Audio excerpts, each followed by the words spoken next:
face. Hey, I can see in their face. I know I'm pop. We know you not. Joker, gang. You hear the lie. You say you gang, but we don't know your name. We been had the clout, we been had the fame. We been getting money, we making it rain. This here no joke, we don't need a scope. Everyone talking, but we never broke. I carry the weapon when I go outside, man, don't try to provoke. You go down like a slope. Wait, we got tats on our face. We got straps on our waist. Getting money, we straight. I know they hating, I know they plotting. I let them all watch. Can't ever do what we do. I put my paint in tattoos. Wait, tattoos all on my face. Hey, I can see in their face. I know I'm pop. We know you not. Joker, gang. You hear the lie. I make it spin like the wheel. I really been in the field. Money, no chill. Get on the beat and I drill. All of us ready to kill. Drum on the key for the thrill. I get it straight out the seal. I don't give a fuck how you feel. I've been outside, that's for real. I get it straight out the seal. I don't give a fuck how you feel. I've been outside. Inside, you don't know how I feel. I'm ready for war. I got the Drake on ready to pop. You staring at me cause I know I got face tats. But you scared to run up and do something about it cause I shoot broad daylight. I don't give a fuck. Wait. Tattoos all on my face. Hey, I can see in their face. I know I'm pop. We know you not. Joker, gang. You hear the lie. What's going down, everybody? Much love and respect to every single person that's coming in and tuning in and chilling with their boys over here at Coast to Coast, man. We got me, which is Mike Ball with Insane Wheels, and then we've got Zach over here with the Bent Rim Podcast, man. Welcome. We got a very special guest that you actually are bringing on today, and we're going to be talking about something pretty damn heavy, aren't we? Yeah, absolutely, man. We have a great guest for tonight.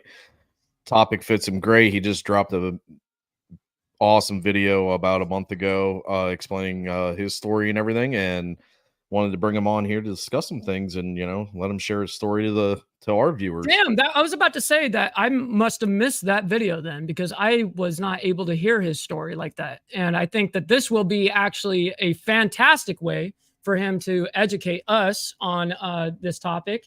And also we can give our thoughts on this too, because though this is probably, this is something that we all can take away from this. You know, we all can take away, we all can better ourselves. We all can better our lives. There's always something that we can do. And I always say this, if you focus on your daily habits, I swear you will be able to get to that long-term goal way quicker. Like I can tell you this, that if you focus on your short-term habits, your daily habits, I can literally predict your future off of just that. And focusing on your daily habits rather than just focusing on the end goal, it makes it seem almost impossible. So there's so many things that we can discuss in this because this is about mental awareness. You know what I mean? And this is, like I said, something that we can all take away from. What do you think, Zach? Oh, absolutely. Let's bring in Bry right now. Let's bring him in. We got our special guest, Bry the Biker, man. Let's bring him in. Thanks for having me, guys. I appreciate it. Absolutely. Thank you for being on the show, man. It's first of all, like I said, I want to thank you for being on here. It's a pleasure to have you. I have watched a few of your videos, but I haven't watched the entirety. You know what I mean? And I haven't been able to watch, you know, your story. And I personally love hearing people's stories. That's something that actually I love. And I say when we listen to other people, that's oftentimes when we learn the most, right? You know, when we learn some 100%. about someone else's culture or someone else's, what they've been through, it's called empathy, not sympathy, right? You know, being able to put yourself in someone else's shoes. And not a lot of people have that capability anymore. Do you guys think so? Yeah. I mean, we were talking about this pre-show. Everybody's worried about the views and the likes and getting sucked up in their exposure. And I think that there's more to this, right? I mean, everybody has their end goal, but for me, I think that there's more to it. I find sharing my story as cathartic. I feel that it's helpful, not only if it's helpful to one person, but it's helpful to me. Yes. Because I feel like if you put it out there publicly, if you don't agree with it, you know where you can go. You know what I mean? Right. And, you know, and that's a really good point that you just made. I like how you said that because it very much is with the content creating side, I can definitely say with me going through a traumatic event in my life, those kind of things actually helped me. And it wasn't me helping other people. It was them helping me. You know what I mean? And it's amazing that support system that you can gain well, let's talk about it. We have a lot of people that come on the internet and think they're bulletproof and invincible, right? You know, they think they can say anything and do anything and go live and say whatever the hell they want. And then they don't realize that this is a small world. We are going to bump into each other. We're going to run into each other. We're going to see each other. We're going to have friends that know each other. We're going to have acquaintances. There's always these things to put into factor, right? But no one seems to think past the, just the first or second step. They're not thinking 16 steps down the line. Oh, 100%. Well, with looking where Bry's coming from with the video drop and everything, what I'm seeing there is, and I applaud him because really it's accountability and kind of owning it, what's going on with himself, and to be able to put that out there and express himself through that way is really the first step, if not in a line of many steps to go on to be able to go through in everyday life and deal with the things that he deals with personally.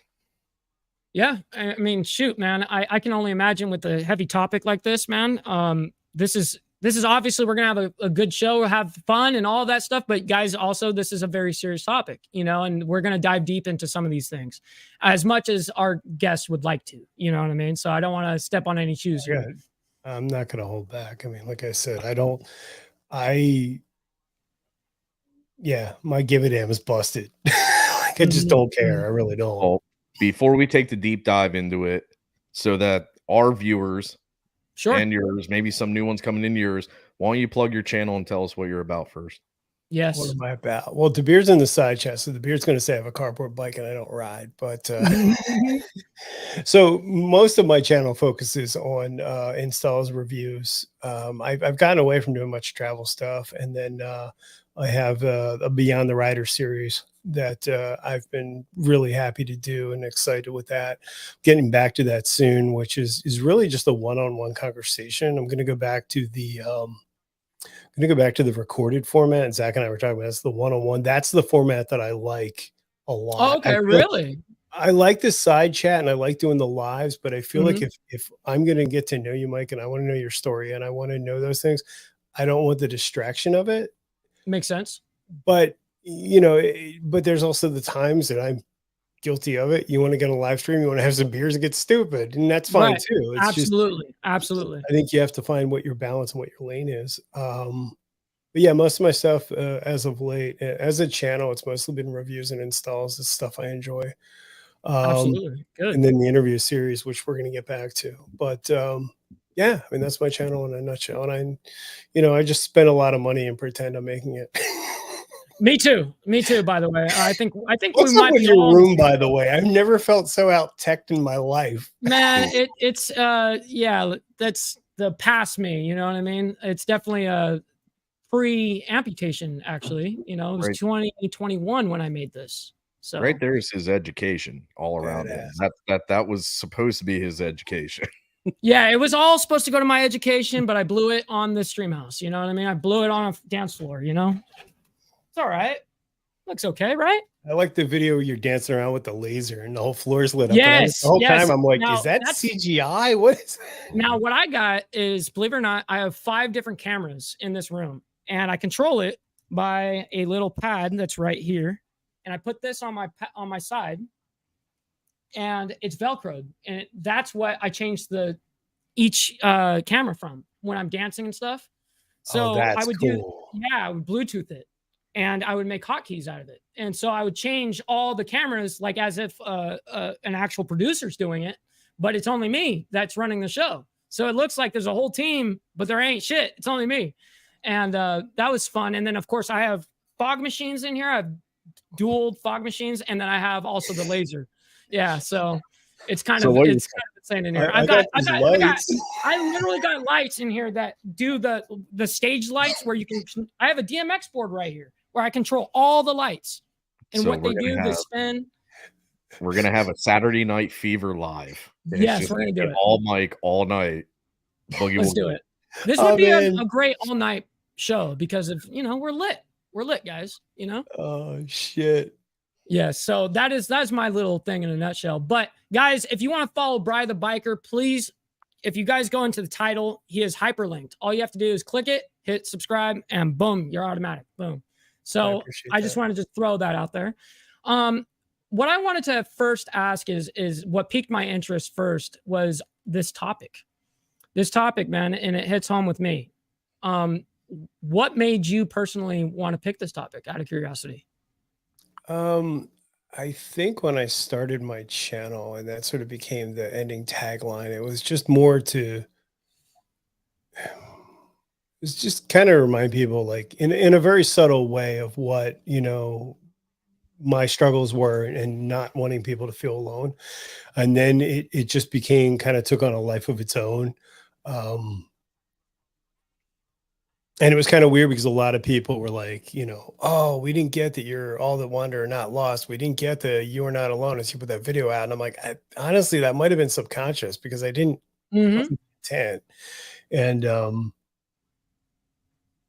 I don't know, like I said, there's it's a very personal side to me, but I like about YouTube and the good and the bad of YouTube is, and it took me a long time to get used to it. You put it out there and it just lives a life. It does. You know, I spent the early part of my career, I was a photojournalist. I did a lot of sports work, and that was different, right? You could nail it. You could be A1, you could be 1A above the cover, but you never got feedback, right? Zach wasn't like, that motherfucker's fat and he's ugly. And you're not getting it right away in real time. Yeah. You know, like this, you might get it real time when you're live. And you'd occasionally get like an email or something from, you know, somebody like, oh, my kid was in the paper, but this is a very different format. And I was very reserved with it. And now it's just kind of like, oh, fuck it. I mean, after the last year, when I put that video out, I was like, this video is either going to go so well or there's going to be so many fucking trolls. Let's just see what happens. Just why not? I wouldn't even care, dude. You know? I really wouldn't even care. Nope. Like I No, said, but it's kind of like when Smitty and I did the autism video and Dustin and I did it. You know, that's a sensitive subject and a lot of people don't get it. But that's actually how I met Smitty. I did a video on autism and he emailed me. He's like, dude, I didn't know your kid has autism. And, you know, other people were IMing me. And I'm like, all right, well, maybe I'm onto something. Do you know what I mean? Like, I'm a grown ass man. I can take it. It's like, it is what it is. No, that's absolutely. I like, let's see, it takes a lot to put your personal stuff online and open up to the community. Honest and open convos are great without the trolls. And I agree, you know, the trolls make it fun, I say. But for me, you only give power to words if you give them power, right? You know, and these are things like I never will take anything personal from anyone I'm not personal with, period. You know what I mean? And that's something that I created or thought, I'm sure it's already out there, but I did in myself, you know, throughout my process of traumatic injury and stuff like that. That's what I did. That was something that ultimately, you know, putting my stuff online regarding that, I've kind of always dealt with that. You know, I've been streaming for 15 years. So I've been doing this for a minute and putting my life out here. And it's a healthy balance. You got to learn how to do that.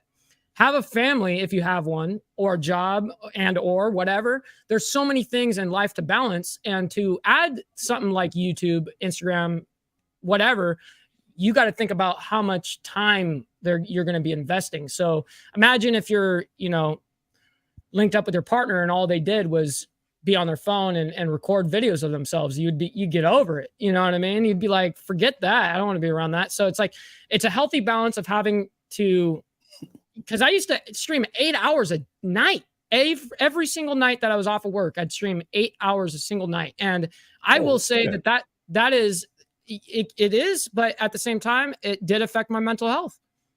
It totally did. It actually kind of brought me into a little bit of a depression. Well, I believe it. Yeah. Now, obviously, all three of us have been around in the socials and live light here on YouTube enough to know now if we could stress it more in the beginning, or somebody would say, hey, or something. But I mean, let's face it. I think we've all struggled one sense or another with either feedback from comments, just them random trolls, you know, just them guys that are coming out, you know, it really can bring you down Yes, you on such can. a high, because when you first start, you're on such a high, you think you're doing great, you're making room, you're making moves, you're And at meeting first, people are really energy. showing you love too. You know, you kind of get from that small stage where everyone's kind of personal and loving, and then all of a sudden you might get a little bigger, but then now you've got some more haters. You know what I mean? And it's like that's the kind of thing that you've got to be okay with going into this game. You know, it could be all fun in the beginning or something like that, and then all of a sudden, boom, you've got a whole bunch. So you got to learn how to keep up with yourself, keep up with your own content, and not be dry. Also, you know, it's very hard to come up with topics and things constantly nonstop. And especially when I was streaming for 8 hours a night, you know, I'm doing that at 5. Sometimes when I'd be off I'd do 21 days straight, and then I'd be off for 21 days straight. So then I would stream for 21 days straight. You know, it didn't matter. It was anytime I was off, but I sectioned myself off as at the time was 3 rounds of 8s, meaning on my time off, I have 8 hours of sleep, 8 hours with my girl, and 8 hours of streaming. That's 24 hours, you know, and that's how I kind of made it okay in my head. But at the same time, I put so much time and energy, money, all of it. And it's hard when you're not, especially gaining that back and some, you know, and that can also affect us mentally as well, because the amount of money that we'll invest in all of this equipment that we might got. But at the end of the day, what do you have to show for? Because everyone thinks that these YouTubers are just killing it. You know, these guys, oh yeah, these guys just bank it. No, that's totally not true. You know? Well, in a sense, like I know I cracked a joke about it in the back room, but you know, it's real. In a sense, to put ourselves out here in the first place, we got something wrong with us. Yes, we got a couple screws loose for sure. Subject to this stuff, and you know, put us through all the BS and whatnot that we got to deal with on the regular. But that's just the nature of the beast. But in a sense, if you're already struggling with some things, this may be a kind of how do I want to word that? It may be feeding into your problems and stuff because you feel like you have to go out and get the newest shiny of this and shiny of that, and you know, top of this, and you're blowing insane amounts of money for that little bit of up that you're going to get. But really, in a sense, once you start realizing it, you're going to crash, and to be able to keep rolling with that, it's not good for. It's really not good, but in a sense, you know. That's my boy right there. Yeah, big Smitty, shout out. I mean, Smitty. Continue, Zach. Sorry. No, it's all good. But what we're looking at here is, in a sense, is, you know, it's not so much mental health right now as it is mental illnesses that seem to be the topic of tonight. And when there's so many, there's probably I think the last time that I listened or looked something up, there's 300 different diagnoses of mental illness right now. And then like each one piggybacks off the next one between bipolar, PTSD, different levels of depression, schizophrenia, you know, and even, you know, criminally or clinically insane, you know, if you want to go to those extremes. But I think what most of us are dealing with, and some may not even realize it, that's the problem too. You know, you could be. That's a big problem. If they can't even self-recognize, then is that more dangerous than someone that does recognize it? Yes and no, because what could be happening is you're getting caught up in the everyday grind. You know, you got, you know, bills and a roof to keep over your head, you know, mouths to feed and everything. And you may just be in a denial, but what you're doing is you're slowly driving yourself down and down and down and digging yourself deeper and deeper into a hole that eventually, by the time you realize and maybe become aware of it and stuff, it's going to be a hell of a climb to get out if you can, you know. And really, in a sense, is it kind of either way, it all comes down to you.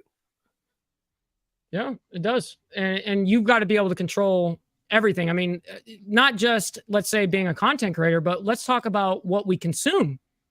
What are we watching? Are we sitting here, you know, 8, 10, 12 hours a day scrolling on Instagram? Or, you know, are we sitting there just reading memes and and laughing at funny things, or are we actually taking in like good educational stuff that might be helping us with our mental health as well? Think about those times that we're not on YouTube. Think about when we are watching YouTube, for instance. I think that that's a good point, because if you guys haven't seen, you need to watch The Social Experiment. It's on Netflix, and it talks about the algorithm and how they push it becomes an echo chamber. And I think that that's the scariest thing with social media, is that people that watch Facebook's a perfect example, Instagram.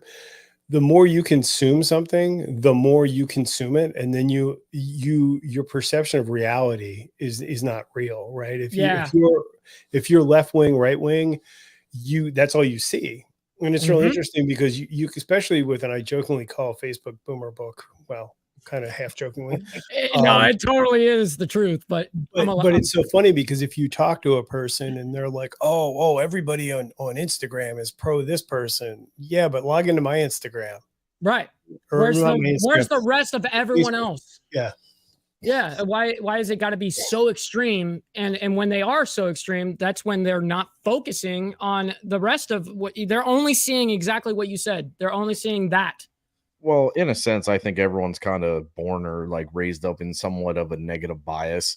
So, and that leads back to the whole saying, if it bleeds, it leads, and how, you know, media and, you know, news and whatever gets pushed in a negative manner. And that's what everyone, you know, it's pure emotion. Everyone's running off emotion. They're not thinking, they're not, you know, it's just the mass influence coming out of, you know, from the different media, whether it's TV, news, YouTube, whatever. You see it all the time. And what's getting views? Something talking about this, or, you know, on the next channel, someone's, you know, threatening to throw down with the next guy. I mean, what's probably, you know. See, and that's my whole point here on this platform, is to not be that guy. You know, I want to actually be not someone that I want to be someone that people also look up to. I want to be a role model. I don't want to be someone that's destructive. You know what I mean? And I would way rather set a better example than go on here because of the views, you know, that is potential if you post something bad or something negative, you know, because it's true. Something like a topic like this, people don't really click on it, but I don't care. That's the whole thing, is I don't care. I will never stop doing this type of show ever. You know what I mean? Because I'm not here for that. You know, no one's doing this anymore for the original reasons why they did it, was, at least it should be, because you like it, because you love it. Why aren't you doing this? Because you love it. Everyone's focused at the back at the end, you know? And it's like what I was talking about with those daily habits, you know, and what you change within your daily life. I can kind of predict your future. I think that's, and you bring up a good point. That is the problem with the bleed it leads mentality, is that you see so many channels. It's all, it's not even that it's clickbait. It's going after a topic that's going to get people wound up. And it's like, all right, but does that really, what are you bringing to the platform? Right. Or the best I love is, why speak the truth? Whose truth? What is truth? Right. Right. If you and I get into an argument, there's your side, there's my side, and there's the truth. Right. This whole concept that people are putting the truth out, like, come on. Yeah. The best thing, the thing that I love to do the most is when there's any like really big news event, is to switch between CNN and Fox. Yes, see, exactly. It's the funniest thing in the world. That right there, right there, most Americans will not go and search the other side. They will only look at their side. Now, I've always been taught, I was taught this in high school. If you want to be the best debater, you got to be able to debate the other side, you know? So I was always taught to debate the other side first and then debate my side, you know? And so that's what you would do, is you would have to research the other side. You would have to learn the other side. And that's the thing that people are not willing to freaking do anymore. You know what I mean? No one's willing to sit here and actually learn. Well, that, and there's also the concept that people will push something with it just doesn't even make sense. And then when you challenge them, you know, I had family members during COVID that were blaming Trump because the unemployment system was so fucked up in New Jersey. It's a 40-year-old system. The system is so old they can't find developers for it, but somehow it's Trump's fault, right? It's like, come on, like how can we lay this? Logic. Well, there's a lot of things that aren't in the, for instance, like the president's control. And then, for instance, they'll think like, oh, the gasoline prices is all because of the president. It's not actually all because of the president. There's a lot that goes into it. You know, I worked in the oil industry for over 10 years. So it's very complex inside of the logistics of oil for sure, you know, and that's totally but I just wanted to throw that out there. I digress. No, I think you're absolutely right. And I think to Zach's point, that's the problem with Instagram and especially Instagram, because you can hit Instagram so quick. Yes. And you see a lot of these, and I feel bad because there's a lot of women on there that are going on these platforms looking to address their social esteem issues. Mm-hmm. And then they're wondering why they're getting dick pics in their DMs. Well, you can't have it both ways. So I'm not saying that that's acceptable. Don't anyone flame me for that comment, but women, I'll say this because I want, this is a point, not to cut you off, but it's women love to, especially on the internet, what you were getting at is they love to portray as they're single, but they're, you know, reaping the benefits of being in a relationship a lot of these times. And they're not willing to like put their man up on their page or couples pictures or stuff like that. They're only portraying themselves, you know, and that's a clout move, in my opinion. You just focus on you and you only. Well, in a sense, it's an unhealthy thing because eventually you're going to be caught up in leading that double life and that may lead to other, you know, catastrophic things in your life going down the road, you know. I mean, IG to me it's, and don't get me wrong, I've been hanging with Mikey. Mikey's showing me the roast with Instagram. I'm growing on that. I'm happy as hell. Thank you guys. But in a sense, I can make connection with some of these guys. And I get what's going on, but you get to a point where already in the short amount of time I've been hanging out and doing lives on there, there's already people I know that it's like, this is not healthy. It is not, this ain't fun. This is nothing. This is just all hellfire and brimstone of negativity everywhere. But the sad part is if you watch it, the view counts are so high, but then you get 4 or 5 guys having a real discussion, some real talk about some things, and you got 20 some people. Yep. Yeah, but it's very simple that way. Yep. But the flip side of that is it based on, I was going somewhere with this. Hang on. Is it based on clout because you want to build something, or is it based on engagement that you want to have a real conversation, right? Like there's any video you do on mental health, you might as well just realistically toss in the trash, right? Because it's not going to land with, I crashed my bike and it's got 500,000 views or whatever. Right. And it's got 4.9 million views. Yeah. Right. You know, but exactly. Those connections for those 1,000 people that watch it are going to be probably more important than, you know, a bunch of people that watch me wreck my bike. But, see, but that's using your need to decide, right? Is it better to grow your channel with sensationalism and do those things? And we all do it. Don't get me wrong. No, that's why my mental health video wasn't named, you know, I found out I'm bipolar. There was no point of that because nobody's clicking on it. Right. But if I named it, I can't believe this is how it ended. People are like, oh shit, he canceled his channel. Yeah. Well, what's going down? I need to know the drama. I had people in Discord are like, oh my God, did you see Bri quit YouTube? And then I get a phone call later, like I probably shouldn't have said that without watching the video. No, but for real, that's okay. Somebody noticed it, but no, but I feel bad with people that validate their life based on that, right? There's absolutely nothing wrong with it if you're putting the work in, but it's not reality. Do you know what I mean? Like how many YouTubers have you met that aren't the same person in person? 99%. Yeah. 95%. Zach will tell you, I'm just as boring in person as I am here. Hey, listen, and that's something that I really hold true to this channel. And Zach can attest to this. He's known me long enough to know that I stay the same, whether it be in person, whether it be on the phone, whether it's online, YouTube, Instagram, doesn't matter. I'm going to stay the same. And consistency is truly key in at least what we do. You know, and I think people are deviating from that a lot. Well, and then you have if you want to, like with my channel doing installs and stuff, you have to be marketable at some level, and whatever that marketability looks like to you is fine. But you see a lot of these folks that go off the reservation, and you're like, but that may be a win for you, but is that ultimately your end goal?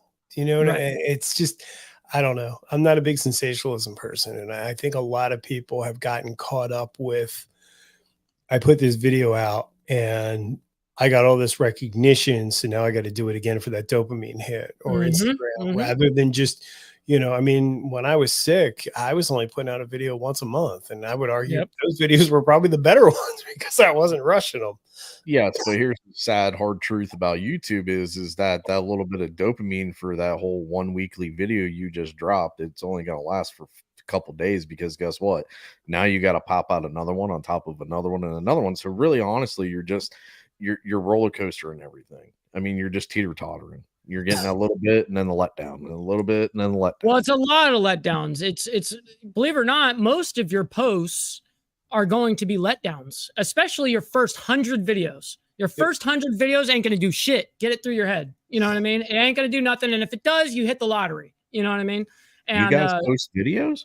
yeah. Wait, videos? Is that what you're supposed to do We on make this? video content? That's weird. No, I didn't know that. I just thought we just did this, you know. But speaking of that and making content, I want to trail back to when you said about your story. You know, we were talking a little bit about it, not too much, obviously. Just I heard about it when in the beginning of the show here. I want to hear a little bit of your story, if you don't mind opening up about it. Yeah. So,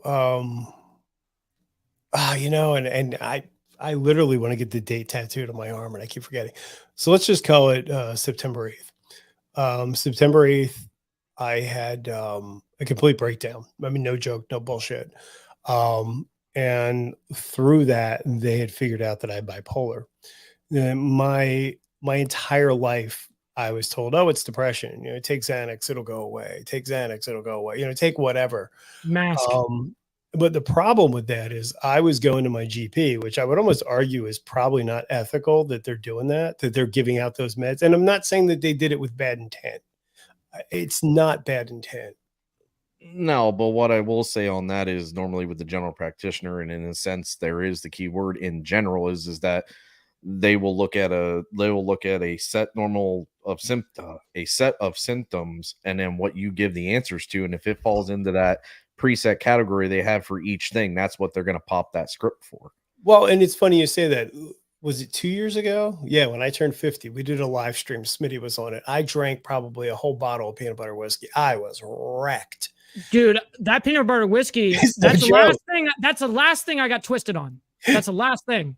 The very last thing. Yep. So long story short, I can't remember what the diagnosis was, but it's basically alcoholics get it. But in my case, I wasn't. The doctor's yelling at me in the ER. You're an alcoholic. You're an alcoholic. I'm like, you realize this is the first time in a month I've had a drink? Yeah, no, right. No, you're not. You're lying to me. Okay, I'm lying to you. Like, sure. Right. And my doctor, who used to be an ER nurse, is like, yeah, I could kind of understand the logical jump to that, but because you see so much of it, right? It's kind of like, we all do it. You make that jump. But yeah, so my thought right there is don't go to your GP for anything at that level. But I will say she was smart enough to realize she was in over her head and got me into a group that not only had psychiatrists, but had therapists. So it was sort of a 360 approach to the coverage. Which is an awesome approach. That even happens to you, because a lot it doesn't, Yeah, and to her credit, it was like, well, you have a medical marijuana card, do what you got to do. Like, no one's going to hold you accountable to get to this. Right. Do you know what I mean? And it's funny, if you talk to psychiatrists, they'll tell you that Xanax is probably the worst thing in the world for you because it's so addictive. And I've had my psychiatrist, who was the one that figured it out, was like, as crazy as it sounds, we'd rather you have medical marijuana or at this point it's recreational. Yeah. But we'd rather you do that than do Xanax, because Xanax is going to destroy you. But that's what we've become, right? The GPs have become the pill pushers. They want you in and out.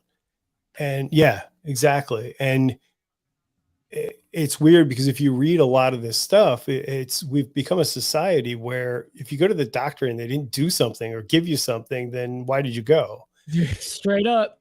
And that's unfortunately the the avenue that got me to where I was. But yeah, so I had these symptoms for, I mean, I was a kid, probably. I would argue it was probably, from a kid.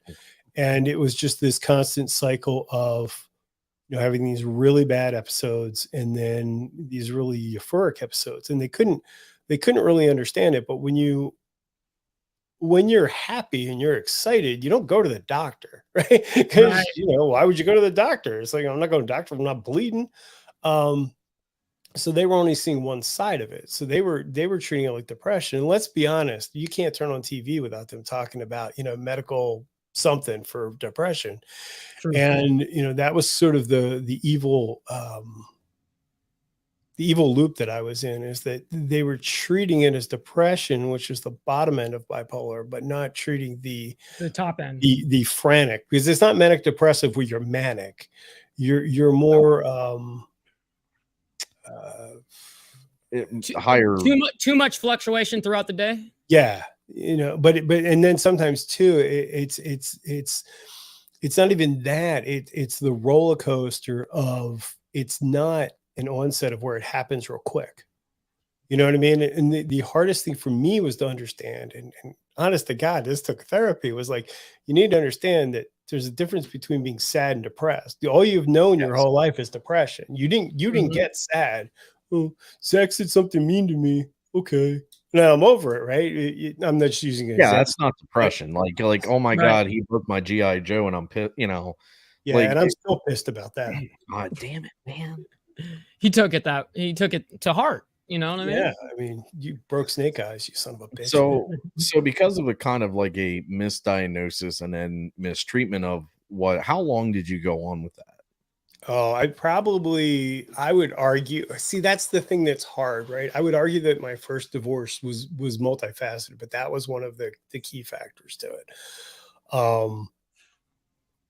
I would say as an adult, it's really weird. And this is, I wanted to put this in video. You could look at my resume, my job resume, and my dating resume for whatever that is, and you could see a pattern, right? Mhm. Like I switched jobs every year and a half. You could set it by clockwork, Wow. and it was like, yeah, and that's not, I mean, some people are that way in the tech industry. That's how you gain, that's how you gain status, financial, but you could see that there was this pattern, and it's hard. The hardest thing that I found in the last year is that now that I understand it, it's kind of weird to look back at it, right? Because there's this very different point of me. There's this point of me before the diagnosis, and then there's the point of me, let's call it 6 months after the diagnosis, right? Because you don't get out of that tomorrow, right? I was Right. It takes a minute.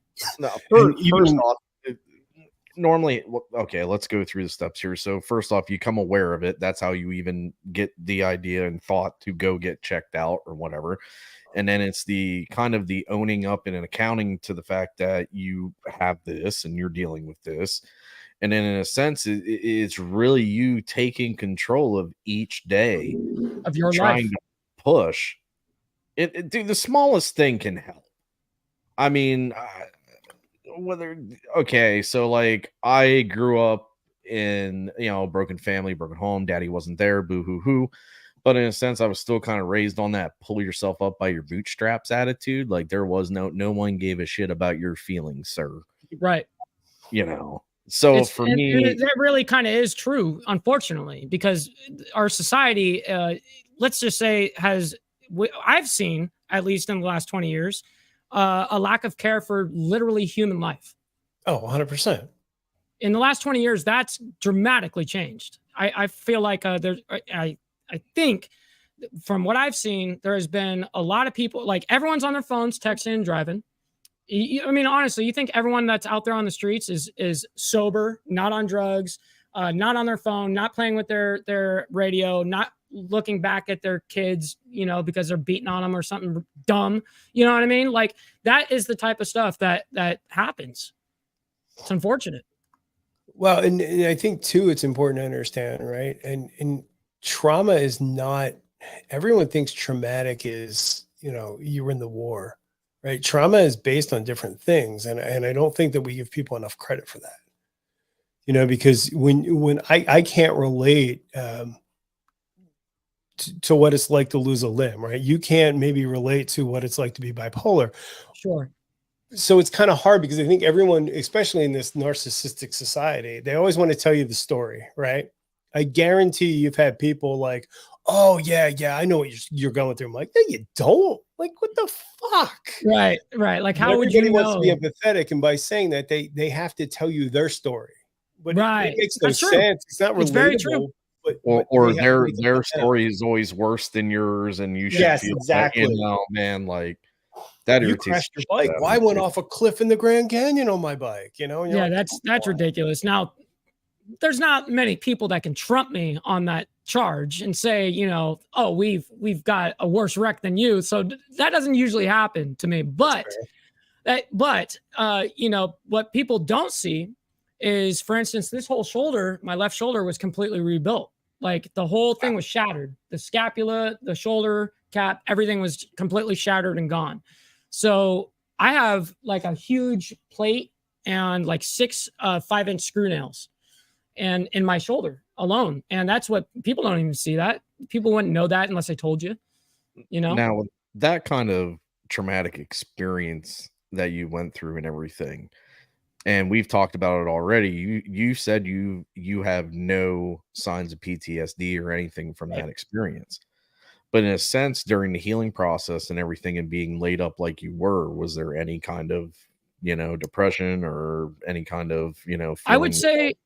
I would say the first time that I went through where I was down for 2 months, essentially, I was down for 26 days in the hospital and then 30 days out of the hospital. And then I was back on my bike. You know what I mean? Now, this last time that I got hurt was from a pressure point from a prosthetic leg.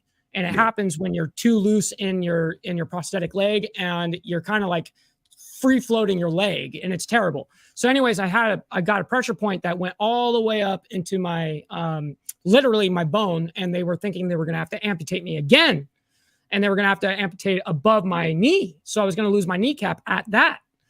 And having your knee in the amputee world is a big deal. You know what I mean? For me, that's how I shift. If I don't have my knee, I can't shift.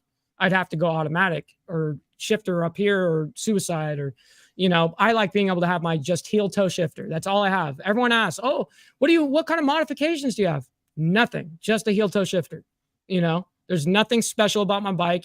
Anybody could ride it. You know what I mean? As long as you know what a heel toe shifter is, shoot. So anyways, I was down for about 3 months, and it was 2 days shy of 3 months. And that's a long time to be down. Like 88 days is a long time to be off of your leg. And I know that there's a lot of people that go through amputations and stuff like this, and they're out for years, let alone just months. And yes, I did feel the effect a little bit, especially towards the end of it, because I'm feeling the pressure of the family. I can only do so much as a one-legged man I'm literally carting myself around with a 4-wheeled knee scooter. So I can't even grab the groceries at the freaking door and help. I have to control that scooter. Otherwise I fall down, and which I did do. And it made me go back 30 days, or actually probably more than that, 45, 50 days. And it made my whole thing worse. And so that part, it was hard, but mentally, was I able to mentally stay in there? Yes. That's because like you were trying to say, like, yes, I may not have PTSD from my accident. The thing is what we were talking about earlier about empathy and stuff. You can never compare one mindset to another. You can never compare one injury to another. You can never do that because you never know how much it hurt that person. You don't know. You've said it before, though. It's all about PMA, right? It's about positive mental attitude. You just got to, if you're in a position, I don't know if you guys follow Jordan Peterson. He's, yes. I love the best quote I've ever seen about him is to become a monster, right? Build it, have the tools, dig the well before you're thirsty, whatever buzzword you want to throw out there. And just, those are the things you need to harness, right? And just say, fuck it. You're going to come out through the other side of it. But, not everyone has that capability, and, and that's not a dig, right? Right. If you, I think it's like anything in life, right? You either have to want it or you don't. I didn't ride a motorcycle because I thought it was, I wanted to ride a motorcycle. And nobody threw me on that and they're like, well, you got to do this. It was, Right. I You have wanted to do it. this. Yeah. Yeah. And I think that that's the Keltfire, and I've talked about this. If you don't have a dog in the fight, you got nothing, right? It doesn't matter the size of your dog. You need the fight of it. Yep. You need to be able to have the dog. Yeah, you can tell me you want to do something. That's great. You can tell me all you want, but if there's no dog in it, you know what I mean? If there's no monster, if there's no fight in it, you're not doing it. That's right. And that's the one thing I think that we lack in society, and I've got roped into this. You don't want to be non-empathetic to people, but at the same point, and this sounds horrible, and I hope people don't misunderstand what I'm about to say, but you have to triage who's worth your time in that, right? Because there's people that are going to tell you in any aspect of life, well, I really want to get a motorcycle, and you're like, you're excited, right? Because that's what you do. That's your life. And then 6 months from now, you're like, oh, so did you get that bike? Wow,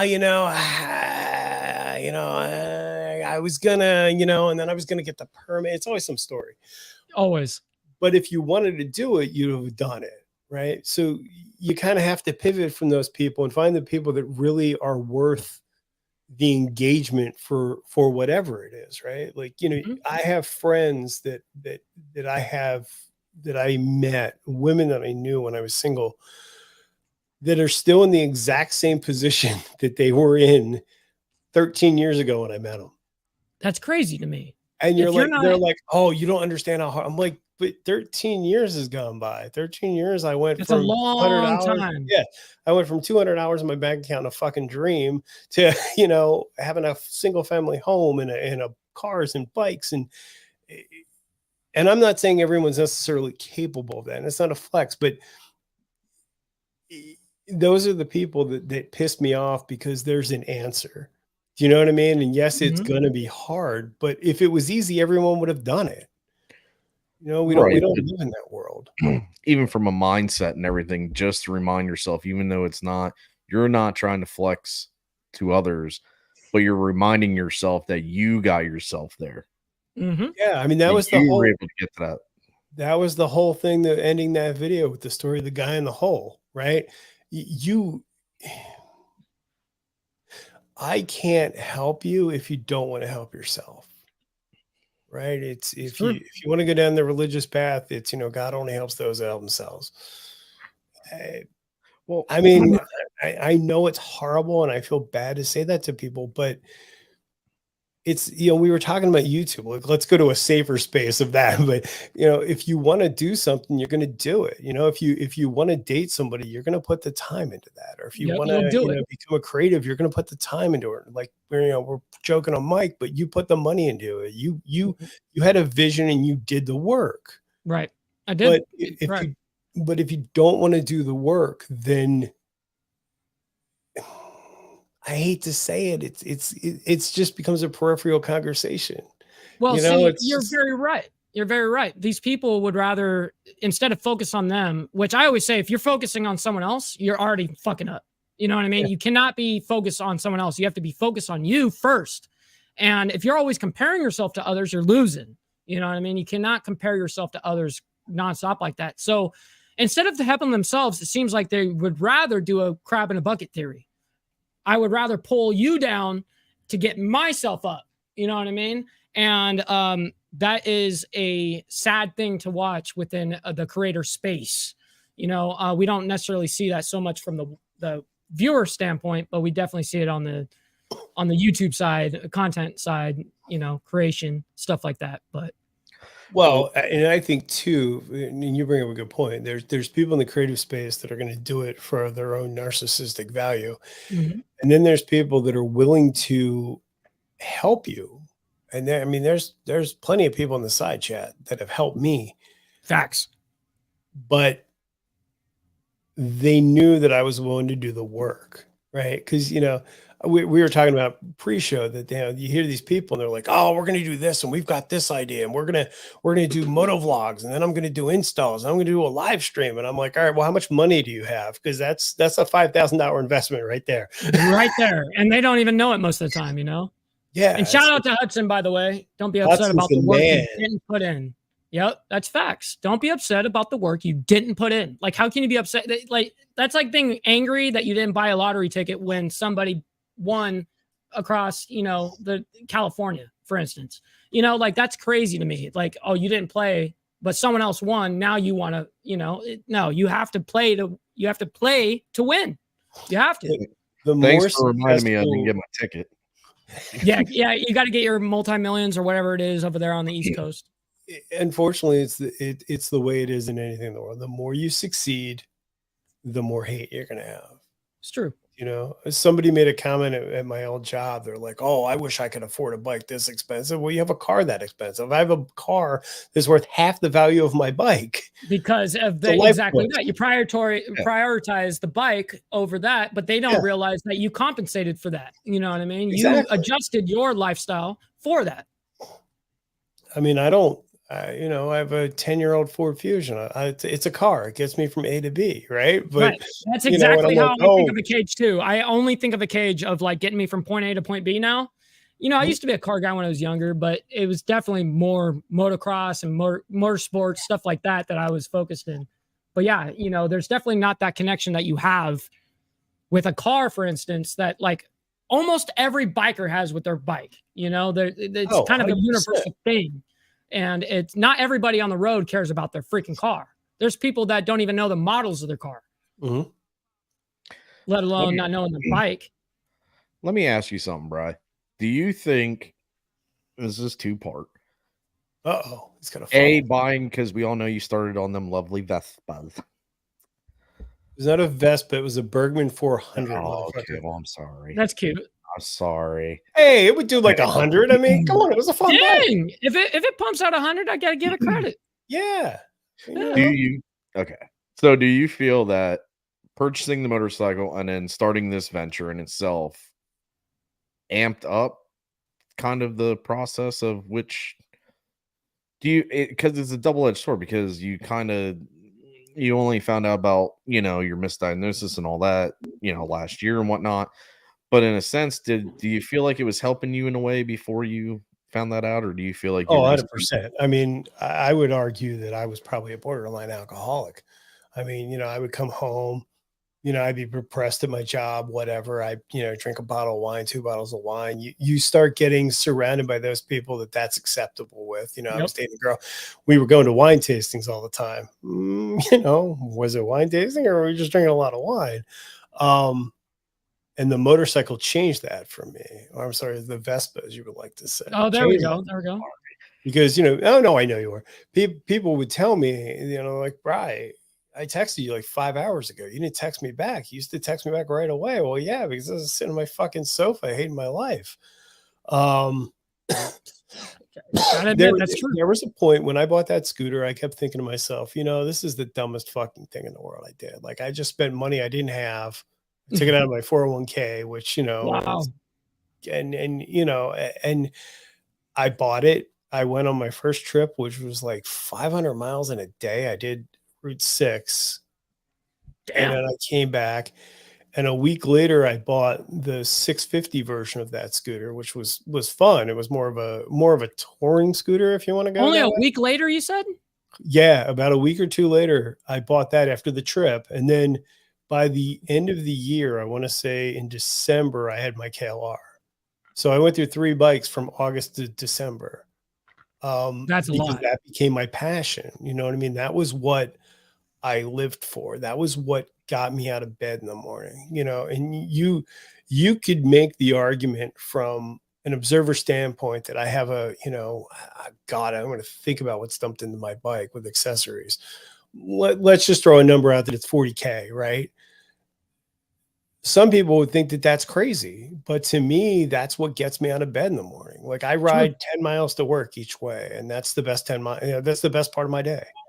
Yep. And it makes it all worth it. Work chill. I leave work chill, and So what I was basing that off of is I'm trying to find kind of like a step process here to what we're kind of bringing up to the awareness, and maybe they were not so much the recovery, because you can't really say it's a recovery as it is you're normalizing your everyday life to live a normal life. Let's just yeah, I know that was kind of like an oxymoron there, but you know No, what I but mean. no, I get it. So positive mental attitude plus getting the physical, the body needs to move as well. You need to address that you have the problem, seek the help. And on top of seeking the help and everything, what I'd like to throw in there too is that, and one of the things that I keep kind of preaching and saying about this on the YouTube is I kind of got into this, yes, for the love. I've always had a love of motorcycles. It's been pretty much my whole life and stuff, but in a sense is the community. I wanted to see the community that I saw on YouTube and stuff. I wanted to see what it was like and stuff. And I can honestly say, I don't think I've had a bad experience in real life with anyone. That's good. The community has been very open. Bri has been helping me since day one, even before then, you know, even though he hated me. Jealous. Well, you had stickers before I had stickers. I mean, come on. But just so you know, I wasn't just speaking about our niche when I'm talking about meeting YouTube content creators. Just so you know, because I've done a lot of stuff, and so when it comes to the audience and the YouTubers are totally different. You know, you're gonna have a different connection with someone that's on a panel rather than someone that's typing. You know what I mean? That's just truth. But I do get a lot of value. I will argue that I get a lot of my value, if not more than half, out of the chat. You know, I love personally, that's why I've always loved live streaming, because that's what's always hooked me, was that instant, like I can respond right away, instant, like you can tell me if I'm messing up, you can tell me if I'm off, you can tell me, hey man, preach it, you know, whatever. It can be anything, and it kind of lets me know how people are feeling about the video at the moment. And that kind of does help you as well with other comments that, you know, put their 2 cents in, and then we're able to go off of subjects and stuff. And that's how I throw them into the community nonstop. And you know, seeing a community come together is absolutely amazing. I've done it a couple of times, a handful of times. And it's not just been a one-time thing. It's like, man, every time a new platform came out, it was like, man, I got to start up on this one now. It's like, I can't replace this. I have to add this to my fucking schedule now. And it's just another place to post. It's another place that I have to recrop stuff and edit and, you know, post up with different hashtags and everything specialized for that freaking place. But that's called execution, guys. You know what I mean? That at the end of the day, that's kind of what a lot of people lack. And what you were talking about, Brian, is a lot of people lack that execution. Nomad Mike, who I've had the pleasure of not only riding with, but meeting, solid dude. That right there is in a nutshell. And I've had family members tell me that. And it's like, you know what? Fucking do the work. For real. You know what I mean? I've been in IT when I was 25. Well, probably even before that. It was during the .com boom. I went out and bought a computer. I tore it apart and I learned how to do the work because it was a high demand job. And, you know, I remember leaving jobs for like 10 grand more, like every few months, even. Damn. I mean, the .com boom was insane, but you do the work. Nothing comes without risk, and risk equals reward. But nothing pisses me off than people that say to you, oh, it must be nice. Fucking do the work. Well, yeah, do what I did. Yeah. And then tell me that it must be nice. Yeah. You know, but that's the problem. Get a job and you have no fucking clue what you're doing, but you can figure it out. But that's the problem, is people lack empathy. They can't put themselves in someone else's shoes. Again, it kind of boils down to like the same kind of words that it's like the same revolving words that I see floating around here. It's wild. And it's actually telling. Well, how many people that you talk to can you genuinely share good news with? Genuinely, I'm talking about a person you call and they're like, holy shit, dude, that's amazing. Okay, I got to speak on this because this is amazing that you brought this up. When you have somebody that is, let's just say you win at something big happens, you know, whatever. And if they aren't celebrating with you and they're secretly off in the corner hating, those are not your friends. Mm. Those people are your haters. They're your secret admirers, and they're geeking about numbers and stuff. They're geeking about things that really are irrelevant in real life. So it's kind of sad to see, for sure, you know, all the way around. I can see how it could be, dude, this could be a series that we could talk about because there's so many things that go into mental health, right? And I just focus hard on social media and what we consume a lot because I truly believe that is, you know, where we're losing a lot of brain cells is people scroll on TikTok all day long or Instagram reels or whatever, and they're not getting really any value. They might be getting a laugh in the moment, but did you gain anything from that? Maybe you gained a laugh. Maybe you gained some happiness, maybe, but maybe at what cost? You're watching someone else's suffering. What is it that you're watching that is making you laugh? I mean, think about these things and what you're consuming. And that's why, like, for instance, I don't really put this out here, but I will. You know, when I fall asleep, it's really hard for me to fall asleep to silence. Okay. It's really hard. So I have to fall asleep with an AirPod in my ear. And I listen to like some 3-4 hour long documentary and or podcast. And I'll try to learn something as I'm falling asleep. And I'll, you know, even with me falling asleep and the thing's still playing, I'm still listening to it. You know, it's when you're sitting there in this dark hole of just doomsday scrolling, like we've talked about before, it puts you in this pit so fast, and it does dement your reality a lot. And those numbers are something that contributes to a lot of mental health, at least what I can speak on in this nation. I don't know how it is for everywhere else in the world, but I can say at least in this nation, social media has definitely hurt a lot of people. Well, yeah, because at the end of the day, right, that let's say it's a 10-minute video or an Instagram post, you're not seeing the whole day. You're not seeing what that person went through. And let's face it, whether you want to or not, most people have a very curated version of themselves. Do you know what I mean? It's like when I go to work, I'm not the same person I am at home. I mean, I'm pretty close, but you know, but you're going to have adjustments here and there to be able to be, you know, I say would be socially accepted in that whatever point. It could be, let's say, work, because you can't act and say and do all the same things you would do at home. No. You know, so you do have to adjust certain things, but I think that comes with social maturity as well and understanding your surroundings. You know, you can't just speak to everyone like they're like gangsters or anything. You know what I mean? Like you have to learn how to, you know, each individual person. You need to read the room. But what I'm saying though is with that is that I let's just throw into the motorcycle world, right? The new CVO came out. People were like, "Oh, I don't have that kind of money. I don't have that kind of money." But now you're watching something, and now you're whether you realize it consciously or not, you're putting down to yourself like, "Oh, I wish I could, you know, I wish I could have that. I could wish I didn't." But what's wrong with what you have, right? There doesn't need to always be another step. True. You know, like you live in the moment. It's very true. And people will, because they're not living in the moment, oftentimes they're not appreciative for what they got in the moment, right? So that would go, for instance, like a setup, like whether it be this setup or my other setup at the other house, whatever. It's like, listen, the best equipment is the equipment that you've got. Stop focusing on like stuff that I need to get to upgrade. No, you need to focus on you and your content creation with that equipment. Then if it goes, then you can make that next step. But people want to jump the gun so fast and buy in, you know, and I'm not saying I'm not part of it. I definitely am. But this is speaking obviously from personal experience.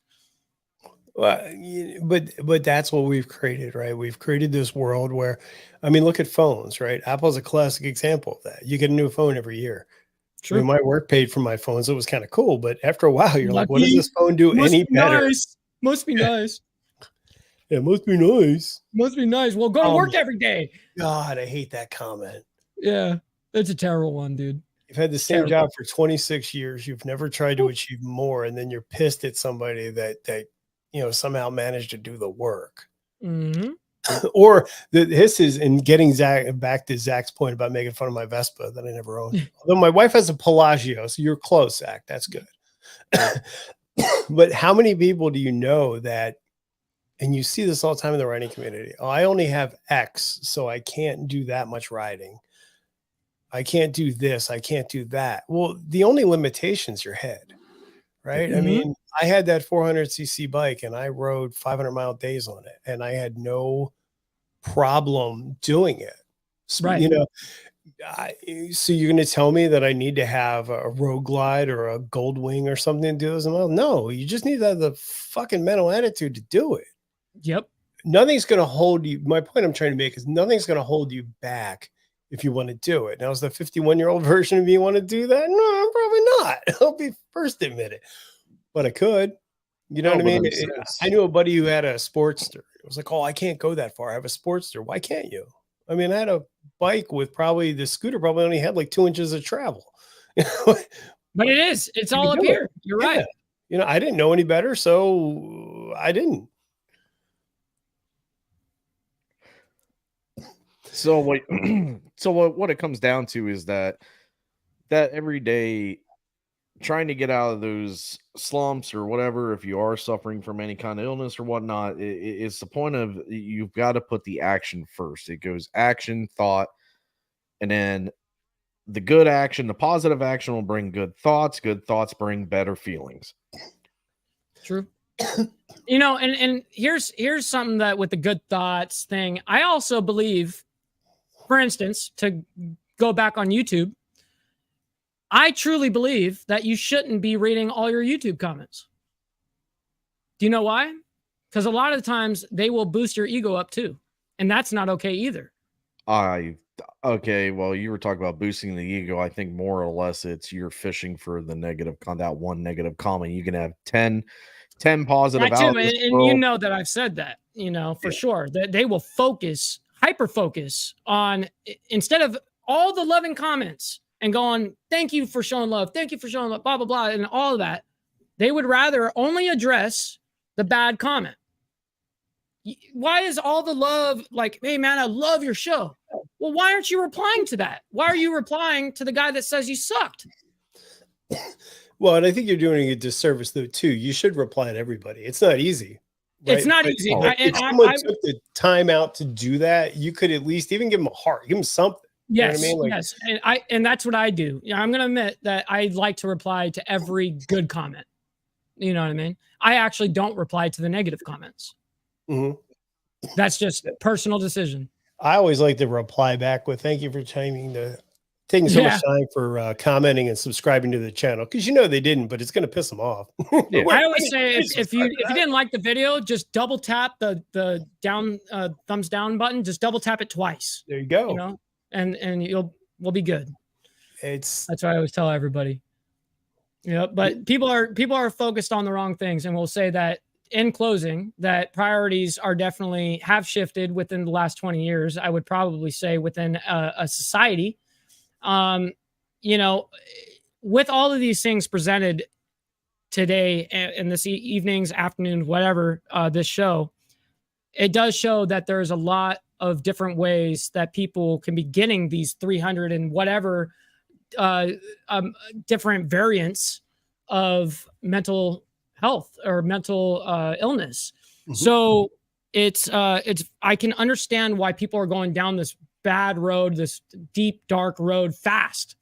And I can see it because I've been at that door before where I could choose to go down there, or I know if I take this route, yeah, it might be selfishly what I want at that second, but I'm going to lose everybody in my circle. Is it actually worth it? This is thinking 16 steps ahead, right? This is not thinking for just me, the 1 step, 2 steps ahead. I'm trying to think way down the line. Am I going to keep my family? Am I going to have, my parents around anymore? Are they even going to want to be around me? This is why I specifically did not take any like Norcos or opiates and all that crap in the hospital and out of the hospital, because I know amputees 15, 20 years in that are still taking those things. And it's a bummer because you can do it without it. You absolutely can. It's a tough space, right? Because you don't. Okay, I found this on the web. For you have to you have to decide what. You have to decide, like you said. I mean, you have to either accept it or you touched on something about I think it was Zach that, and I go through this with my kids. I could say I wanted to be a doctor tomorrow, right? I'm going to be a doctor. All right. Well, that's the dream, but what's the actionable items that are going to get me there? And then that's what people don't realize, right? Like you don't start out on a 250 and then wind up on a stage 3 bike. You know, you can, but you don't buy the stage 3 bike without doing the work. Every biker is going to tell you, nah, man, you may not want to make that leap. You know, but at the same point, I think that that's where people go wrong, is that it's okay to have a dream, but if it's a dream without actionable items, it's just a dream. It is just I dream of winning the lottery, but I don't play the lottery. Right. Then what is it? Exactly. It's at that point, you're just sitting there, I guess, boosting yourself up in the second, and then now just leaving it out on the table, essentially, because either they didn't have the resources or the things to do whatever they said. Like I was saying about this whole thing, I can understand how a lot of people are falling into cracks and falling into issues across this nation for sure, let alone the rest of the world. And I can only imagine what the rest of the world deals with. I mean, we're really a first world country, and not to say that third world countries aren't happier than us, because they probably are, but who knows? Who knows how other places work? And this is why I actually do love traveling to said places, so that I can actually experience it for myself and not just get it off of a YouTube clip or from a story. I like to experience it myself, and then I'll let you guys know how it was, but that's the type of time I guess we're on, you know what I mean? Like, I think right here, we've got a very similar way of thinking panel. And I think this was a very good episode as well to speak on something that is this heavy, but able to have a light, heartfelt talk at the same time. It's very hard to do that because it's very easy to it's like, I'm not playing victim and I don't want you to think that, but it can sound that way sometimes. But there's a huge difference between being a victim and being real, right? True. Being a victim, Absolutely. if you're playing the victim card consistently, you don't want help. You want attention. They're different things. But you're also the person that's sucking the resources out of the mental health system in this country that fucking suck. It does suck. Well, that's a problem already, and that's what I mean. So that's where the mistreatment of everything goes, because of all that shit. They have to group that kind of stuff. Okay, well, answer B. Okay, well, here's packet C. Okay, well, you answered A through B, and now you get packet Z. Go have fun. But in a sense, it's like it all comes down to personal accountability. You got to be accountable. You got to own that. You got to be aware that you have an issue and not be afraid to do something about it. Yes, life sucks. There's everyday work. You got mouths to feed, roofed over your head, bills to pay, whatever. You can always take the time to go get help. And I feel with, Bryce says it at the end of his videos and stuff, but the man means it. Right. That's the difference. There's a difference between someone that wants that attention because they need or want that attention, rather than someone that's actually doing it because they actually went through it and they actually have something of value to give out to others. Like I would definitely say if Bri is the man to talk to about, topics like this, and us as well. I mean, I think that we can also speak on a little bit, you know what I mean? And that's what you were saying earlier, Bri, is there's times that people won't be able to relate to you, but I can try my best to understand. And though I may not be able to relate, I can try to understand, right? And so that's definitely what I try to do. But sorry, I didn't mean no, you good. No, you're good. Go ahead. One of the most interesting things that I had to learn, a former girlfriend of mine's a social worker. She's now a director with mental health. The hardest thing to realize as a man is men want to fix problems. Women want you to listen to them. God, right. And it's very difficult because I work in IT. I'm a whiteboard person. You give me a problem and a whiteboard, I can fucking fix it. Yep. However, 9 times out of 10, that's not the conversation that person wants. you know, and it's very hard because it gets back to trying to associate it to you. You're trying to fix somebody else's problem that may just simply want to vent. You know what I mean? True. Maybe they have no intent of leaving their job, but they just want to bitch about it. True. You know, and I've been there. Yeah. You know, I had a coworker at my former job that every 6 months, let's call it a few months, he was leaving in 6 months. If things didn't get better, I'm leaving. I knew those guys. I've been there. I was there 7 years. He never left. And I still talk to him and he's still there. So come on. Oh. Like, how bad is it? Right? I'm going to say it's 6 months from now, but 7 years from now, you know what I mean? Like, yeah, that's crazy. That's and crazy. At one point, I'm like, dude, we've been having this conversation for 7 years. I mean, like, let's just be honest with each other. Yeah, let's just call it what it is. Let's call a spade, and just say that you're content with this. You must be, because you don't have any other ambition or drive to do anything else, because you're not doing anything else. Mm-hmm. You have to be actually active for this shit to work. You know, and again, it comes down to execution. You know, but all about execution. Absolutely. But guys, I'm gonna go ahead and stop it here. Much love and respect to every single person that came through. Bri, I cannot thank you enough for coming up onto the show. No, it was our pleasure. You know what I mean? Thank you for sincerely being here. It was super fun to be able to talk about this in a lighthearted manner, and where I think a lot of people got something out of this. You know what I mean? So I can't thank you guys enough for tuning in with your boys here at Coast to Coast. Make sure to follow us on Instagram, YouTube, every single platform, because we are there. Check us out. Guys, if you want to follow me on IG at BallValve TV, Bri the Biker, and the Bent Rim Podcast, go ahead and check every single one of these guys out because they're legends. Let's go check them out. We'll see you guys on the next one. Thank you, buddy. Stay safe. Hello there, children. Today's topic, we're going to talk about gang banging. I don't mean women, I mean gangsters banging. I really don't think banging is permittable today.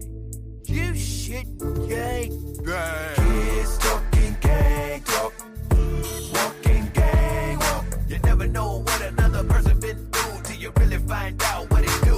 Choices. Kids talking gang talk, walking gang walk. You never know what another person been through till you really find out what it do. Choices. Look, today's slightly different from the 80s. Separated from greatness, killing the ball of babies. Sickening and so degrading, and gripping and blooding daily. Never gonna let this fade me. Your bullets done hitting graves. Me still standing, amazing, suffering complications and contemplating, debating time for retaliation. You new to this banging, you're quick to join in the game when you don't even know the half about what set you be claiming. All these new fools, new crews, bloody blue shoes, so woo. Hang yourself with a loose noose, no truce. You the fool if you don't hear when it's real. You plan to deal with your life, one day you bound to get killed. I done walked through the hood, seen a lot of blood spill. Mama's crying, babies dying, getting served in the field. Don't regret the way I feel about today in the game. Don't make no sense for you to drive up in this death lane. My nigga. Kids talking gang talk, walking gang walk. You never know what another person been through till you really find out what it do. Choices. Kids talking gang talk, walking gang walk. You never know what another person been through till you really find out what it do. Choices. Gang gang. Everybody got something to say, bro. Brothers in the streets getting stretched out like Play-Doh. Wear the right colors or better watch what you say, bro. Or get your face peeled off by a barrel of that Draco. Take no prisoners in this lane. There's prisoners in this gang. A sick thing, but some of y'all wouldn't understand the gang lane has changed. Now everybody banging. Online with that bullshit and the fake sense you claiming. Fugazi, hit the streets and catch your fade, G. Bullets get more hits than the internet do daily. Sadie up in these streets without that social media shame. Many that I get claimed got shot from another gang. Blessing that I remain so real that I can't complain. I'm able to spit this game, yeah, Yogi gon' keep it sane and keep away from the flame and mentally train the brain and whatever else that I can claim. I'm changing the game. Woo. Kids talking gang talk, walking gang walk. You never know what another person been through till you really find out what it do. Choices. Kids talking gang talk, walking gang walk. You never know what another person been through till you really find out what it do.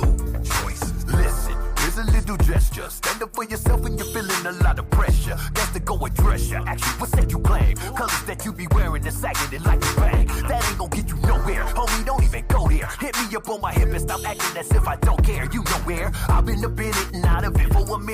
ain't never gonna finish until we all get diminished. Tell me really who's with it, and it ain't never gonna stop. With the killing your brothers and getting shot by the cops. Now look at the situation becoming an occupation that's spreading across the nation. System really is tainted. Stay related with the ones that done been there before. Get some pointers, learn some lessons about the do's and don'ts. It's better to be square, no negative over there. Let's politic with each other and put one up in the air. Let's go. Kids talking game.